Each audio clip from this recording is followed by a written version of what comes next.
Assalamualaikum warahmatullahi wabarakatuh. Perkenalkan, nama saya Anissa Apriliani dari Prodi Akuntansi semester 4. Di sini saya akan menjelaskan materi mengenai pengakuan pendapatan. Ini penjelasan ini untuk menuntaskan tugas akhir saya di mata kuliah Akuntansi Keuangan 2. Langsung aja kita mulai. Pengakuan pendapatan. Nah, pendapatan sendiri adalah arus masuk bruto dari manfaat ekonomi yang timbul dari aktivitas normal entitas selama suatu periode. Jika arus masuk tersebut mengakibatkan kenaikan ekuitas yang tidak berasal dari kontribusi penanaman modal. Pengakuan lebih awal dapat digunakan jika terdapat keyakinan tinggi mengenai jumlah yang dapat diterima.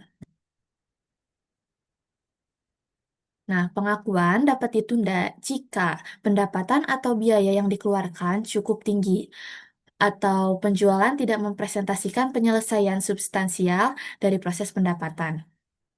Pendapatan harus diukur pada nilai wajar atas imbalan yang diterima atau dapat diterima. Nah, dikurangi jumlah diskon dagang dan rabat volume yang diperbolehkan oleh entitas. Jika pembayaran ditangguhkan, maka nilai wajar imbalan ditentukan dengan pendiskontoan seluruh penerimaan di masa depan dengan menggunakan tingkat bunga tersirat. Contohnya, PTA memiliki kesepakatan dengan PTB untuk memberikan diskon 4%. Nah, jika PTB pembelian selama satu periode ini melebihi 200 juta, pada tanggal 1 April periode tersebut, PTB melakukan pembelian sebanyak 100 juta. Dan berdasarkan riwayat dua periode sebelumnya, PTB selalu melakukan pembelian lebih dari 200 juta selama periode April sampai Desember. Nah, berdasarkan kasus di atas, PTA harus mengurangi pendapatan sebesar 4% dikali 100 juta sama dengan 4 juta dan melakukan pencatatan sebagai berikut. Nih, 1 April dicatat piutang pada penjualan sebesar 96 juta dan penjualan pun sama 96 juta. Ini dari hasil 100 juta dikurangi 4 juta. Jika PTB ternyata gagal memenuhi batas minimum diskon selama periode tersebut, maka PT A mencatat jurnal sebagai berikut. 31 Desember, piutang pada penghapusan diskon sebesar 4 juta dari hasil ini. 4 juta. Lalu, ketika transaksi penjualan melibatkan transaksi pembiayaan atau financing arrangement, maka nilai wajar ditentukan dengan mendiskonto pembayaran dengan suku bunga tersirat. Suku bunga tersirat dapat ditentukan dari suku bunga yang berlaku untuk instrumen sejenis dari penerbit yang memiliki peringkat kredit sepadan atau suku bunga yang mendiskonto nilai nominal instrumen menjadi harga penjualan barang atau jasa atas transaksi. Contohnya, pada tanggal 1 Juli, PTA menjual kain kepada PTB senilai 80 juta dengan membayar berupa wesel tanpa bunga jatuh tempo 4 tahun dengan nilai nominal 140.616.300 rupiah. Nah, nilai persediaan kain menurut catatan PTA adalah 59 juta. Maka berdasarkan kasus di atas, PTA harus mengakui pendapatan atas penjualan kain sebesar 80 juta, yaitu pada 1 Juli, PTA mencatat wesel tagih pada penjualan sebesar 80 juta. Nah, PTA kemudian mengestimasi dan menentukan suku bunga wesel sebesar 12%.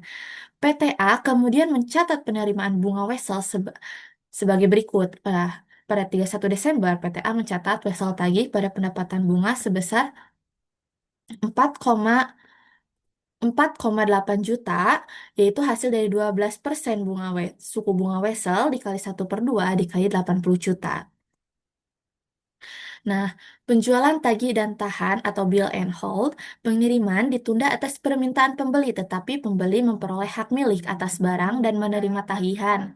Pendapatan diakui pada saat pembelian memperoleh hak milik apabila kemungkinan besar pengiriman akan dilakukan. Yang kedua, barang yang berada di tangan penjual dapat diidentifikasi dan siap untuk dikirim ke pembeli pada saat penjualan diakui.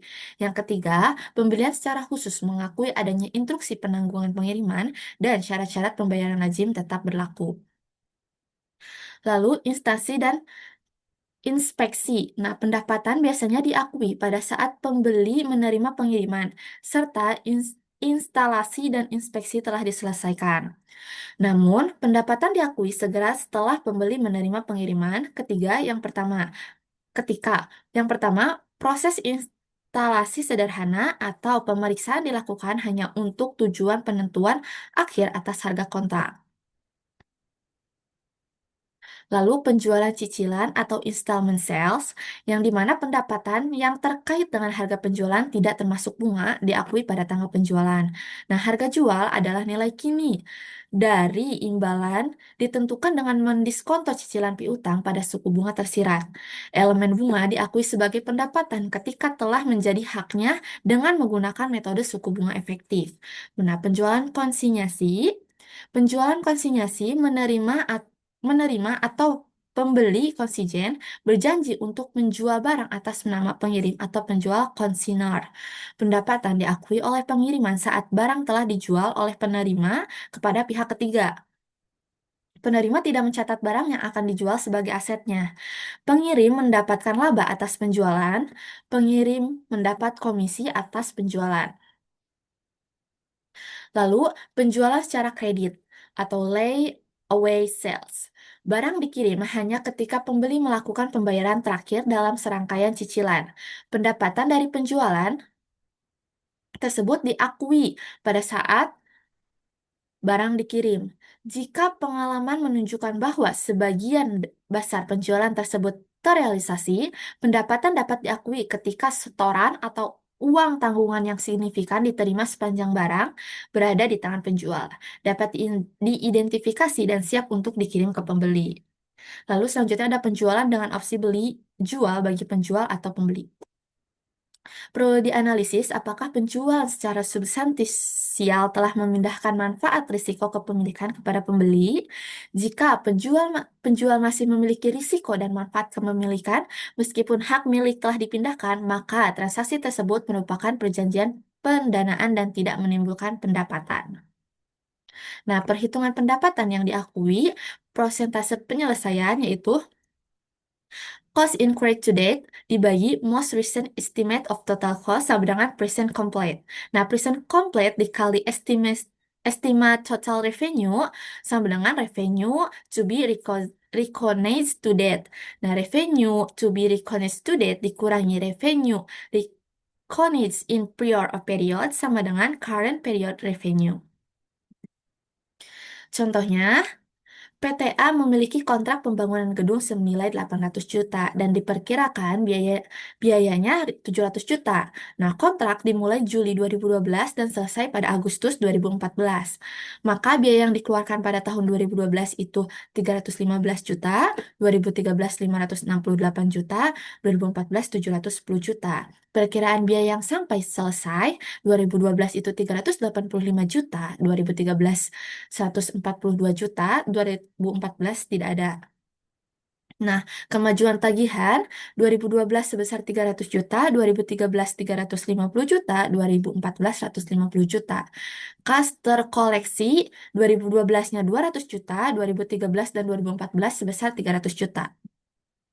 Nah, perhitungan persentase penyelesaiannya, harga kontrak kan tadi 800 juta, maka nih 800 juta, maka pada tahun 2012, 2013 dan 14 harga kontraknya sama 800 juta. Nah, untuk biaya yang dikeluarkan pada tahun 2012, 2013 dan 2014 yaitu 315 juta, 568 juta, 710 juta dari biaya yang dikeluarkan ini. Nah, perkiraan biaya sampai selesai 385 juta, 142 juta, dan 2014-nya tidak ada. Dari sini, perkiraan biaya sampai selesai. Nah, total biayanya 700 juta dan 2013-2014 itu sebesar 710 juta. Ini dari hasil 315 pada tahun 2012 ya. 315 ditambah 385 juta, maka total biayanya 700 juta. Begitupun dengan 2013, cara perhitungannya 710 untuk 2014. Nah, perkiraan total laba kotor ini hasil dari harga kontrak dikurangi total biaya. Nah, untuk 2012 itu sebesar 100 juta, 2013 sebesar 90 juta, 2014 sebesar 90 juta.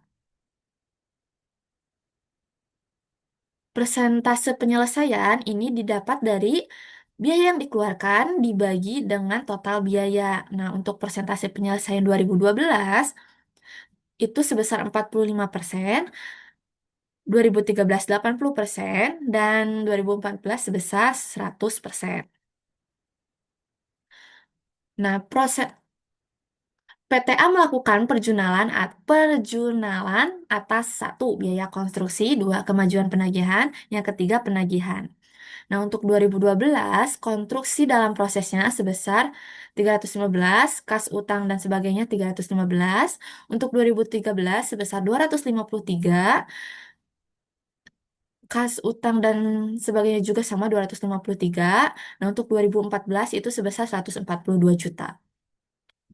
Untuk mencatat termin, piutang usaha dan penagihan konstruksi dalam proses, untuk 2012 itu 300 juta, 2013 350 juta, dan 2014 sebesar 150 juta ini dari sini ya, kemajuan tagihan. Nah, untuk mencatat penagihan kas pada piutang usaha 2012 sebesar 200 juta, 2013 dan 2014 sebesar 300 juta ini dari kas terkoleksi yang ada di soal. Lalu prosentase penyelesaian pendapatan dan laba kotor per tahun. Nah, untuk 2018 sampai periode pendapatan 800 juta dikali 45% yang tadi persentase yang telah dihitung, persentase penyelesaian. Hasilnya 360, biayanya 315 biaya biaya yang dikeluarkan 315. Nah, untuk laba kotornya yaitu 45 hasil dari selisih 360 dikurangi 315. Nah, diakui periode sebelumnya tidak ada. Nah, diakui periode sekarang itu 2012 360, 315 untuk biaya dan laba kotornya 45. Nah, untuk 2013 perhitungannya sama 800 juta, hanya persentasenya tadi 80%. Jadi sampai periode pendapatan ini 640, untuk biayanya 568, laba kotornya 72. Nah, diakui periode sebelumnya yang diambil dari 2012, 360, 315, dan 45. Maka diakui periode sekarangnya 280 hasil dari 640 dikurangi dari periode sebelumnya 360, maka hasilnya 280. Begitupun dengan biaya dan laba kotor 253 dan laba kotor yang diakui periode sekarangnya 27. Untuk 2014 perhitungannya sama.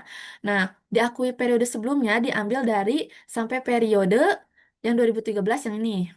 Nah, diakui jadi periode sebelumnya. Untuk diakui periode sekarang, maka 800 dikurangi 640, 700 dikurangi 568, 90 dikurangi 72. Nah, PTA mencatat pengakuan pendapatan dan laba kotor setiap tahun dan mencatat penyelesaian dan persetujuan akhir kontrak. Untuk mengakui pendapatan dan laba kotor, konstruksi dalam proses laba kotor 2012 itu 45 juta, 2013 27 juta, 2014 18 juta. Ini dari sini. 45, 27, dan 18. Beban konstruksinya 2012 315, 2013 253, 2014 142. Ini dari sini. 253, 142. Nah, pendapatannya 360, 280, 160 ini dari sini juga. Pendapatan 360, 280, 160. Nah, untuk mencatat penyelesaian kontrak, penagihan atas konstruksi dalam proses pada konstruksi dalam proses sebesar 800 juta. Nah, isi akun konstruksi dalam proses metode persentase penyelesaian konstruksi dalam prosesnya 2012 dari biaya konstruksinya 315,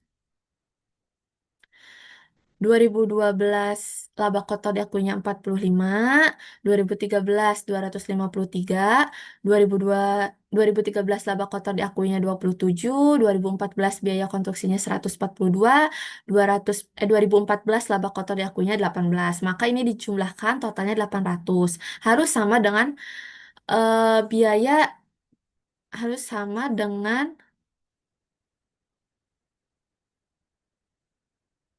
ini. Nah, dengan harga kontraknya 800 juta. Maka untuk menutup proyek selesainya 800 juta. Nah, penyajian laporan keuangan prosentase penyelesaian untuk menghindari double counting akun persediaan selama kontrak PTA melaporkan selisih akun konstruksi dalam proses dan akun penagihan konstruksi dalam proses di dalam laporan posisi keuangan.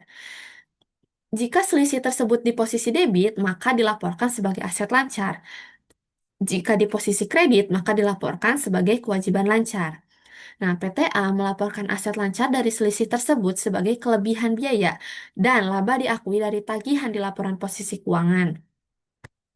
Contoh perhitungan di tahun 2012 yaitu pendapatan diakui tahun 2012 360 juta, penagihan tahun 2012 300 juta, maka pendapatan belum tertagih yaitu 60 juta. Nah, laporan keuangan persentase penyelesaiannya, yang tadi pendapatan dari kontrak jangka panjang 360, 280, 160. Biaya konstruksinya 315, 253, dan 142. Laba kotornya 45 juta, 20 juta. 7 juta, 18 juta. Nah, laporan posisi keuangan dalam jutaan. Aset lancar persediaannya tidak ada, konstruksi dalam proses yang 360 dikurangi dengan penagihan 300. Nah, kelebihan biaya dan laba diakui dari penagihan 2012 60, piutangnya 100. Nah, piutang 2013 150, nah untuk 2014 tidak ada. Kewajiban lancarnya penagihannya 650 dikurangi dengan konstruksi dalam prosesnya 640. Lalu kelebihan penagihan dari biaya dan laba diakuinya 2012 tidak ada, 2013 adalah 10, 2014 tidak ada. Nah, maka pemulihan biaya pendapatan dan laba kotor per tahunnya 2012 pendapatan dan biayanya 315 juta, diakui periode sebelumnya tidak ada, diakui periode sekarangnya 315 juta. 2013 pendapatan 568 kan tadi.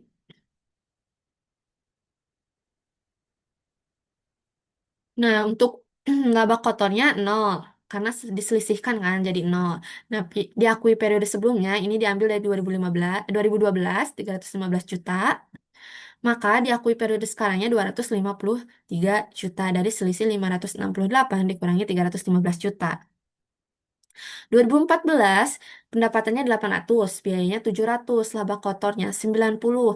Diakui periode sebelumnya diambil dari 2013 yang sampai periode. Nah, maka periode diakui sekarangnya yaitu sebesar 232, 142 untuk biaya dan laba kotornya 90. Nah, PTA mencatat pengakuan pendapatan dan laba kotor setiap tahun dan mencatat penyelesaian dan persetujuan akhir kontrak, yaitu untuk mengakui pendapatan dan laba kotornya, beban konstruksi dan pendapatan untuk 2012 adalah 315 juta, 2013 253 juta.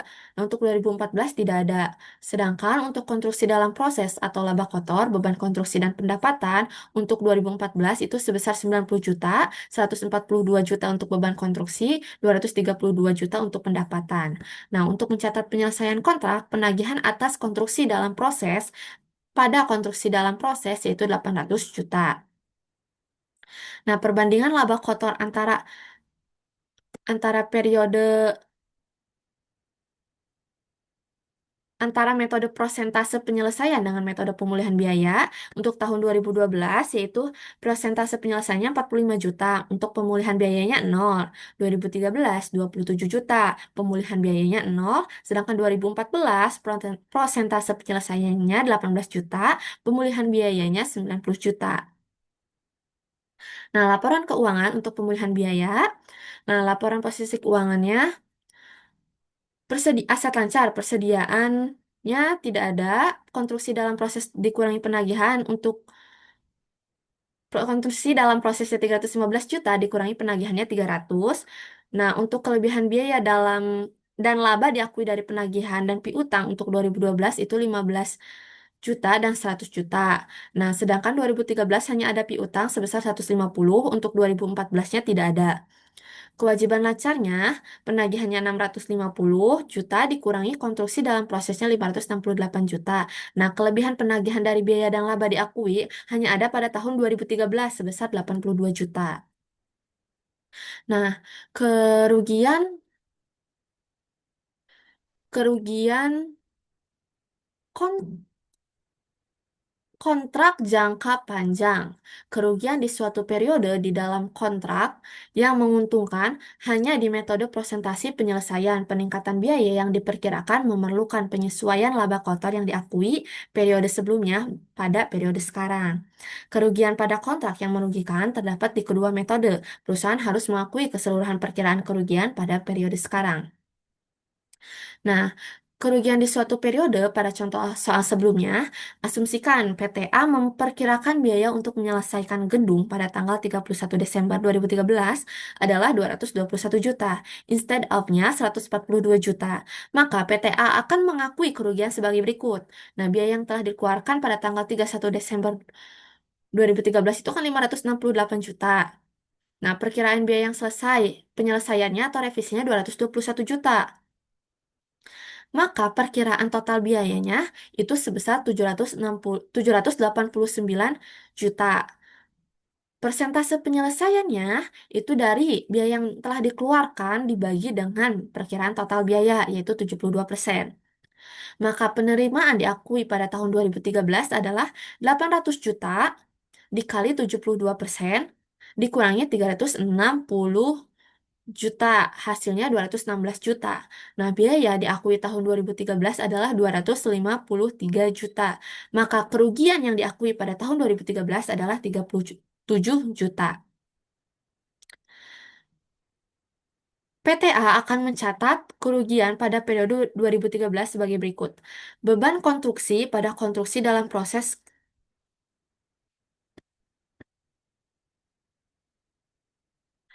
Beban konstruksi pada konstruksi dalam proses atau kerugian pada pendapatan. Nah, beban konstruksinya tadi 253 juta yang biaya diakui tahun 2013. Nah, konstruksi dalam prosesnya 37 juta. Nih, kerugian diakui tahun 2013. Nah, pendapatannya 216 juta.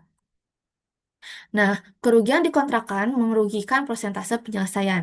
Pada contoh soal sebelumnya, PTA memperkirakan biaya untuk menyelesaikan kan gedung pada tanggal 31 Desember 2013 adalah 319,5 juta, instead of-nya 142 juta. Nah, maka perhitungannya, biaya yang telah dikeluarkannya pada 31 Desember 2013 adalah 568 juta. Nah, perkiraan biaya penyelesaiannya atau revisinya 319,5 juta. Perkiraan total biayanya maka menjadi 887 juta, 5 juta dari hasil penjumlahan ini. Perkiraan total kerugiannya tadi 887,5 juta dikurangi 800 juta. Maka perkiraannya 87,5 juta. Persentase penyelesaiannya, biaya yang telah dikeluarkan dibagi dengan perkiraan total biaya. Maka hasilnya menjadi 64%. Nah, penerimaan diakui pada tahun 2013 adalah 800 juta dikali dengan persentase penyelesaian 64% dikurangi 360 juta. Hasilnya 152 juta. Nah, kerugian diakui pada tahun 2013 yaitu pembalikan laba kotor 2012 45 juta, perkiraan total kerugian kontraknya 87,5 juta, beban kerugian tahun 2013 maka sebesar 284,5 juta. Ini tuh penjumlahan dari 152 ditambah 45 juta ditambah 87,5 juta.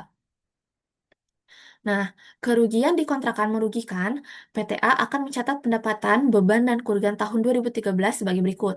Nah, untuk metode persentase penyelesaian, Beban konstruksinya 284,5 juta pada konstruksi dalam proses kerugian 132,5 juta, pendapatannya 152,0 juta. Untuk metode pemulihan biaya, maka dicatat beban konstruksinya 253 juta, pendapatannya 253 juta, kerugian dari kontrak jangka panjang 87,5 juta pada konstruksi dalam proses kerugian 87,5 juta. Yang terakhir, pengungkapan di laporan keuangan, kontraktor konstruksi harus mengungkapkan yang pertama, pendapatan yang diakui selama periode dan metode yang digunakan untuk menentukan pendapatan kontrak dan tingkat penyelesaian. Yang kedua, untuk kontrak yang sedang berlangsung, perusahaan harus mengungkapkan jumlah agregat biaya yang dibebankan laba bersih yang diakui, jumlah uang muka, dan jumlah retention. Sekian presentasi mengenai pengakuan pendapatan dari saya. Mohon maaf bila ada kesalahan dan kekurangan. Wassalamualaikum warahmatullahi wabarakatuh.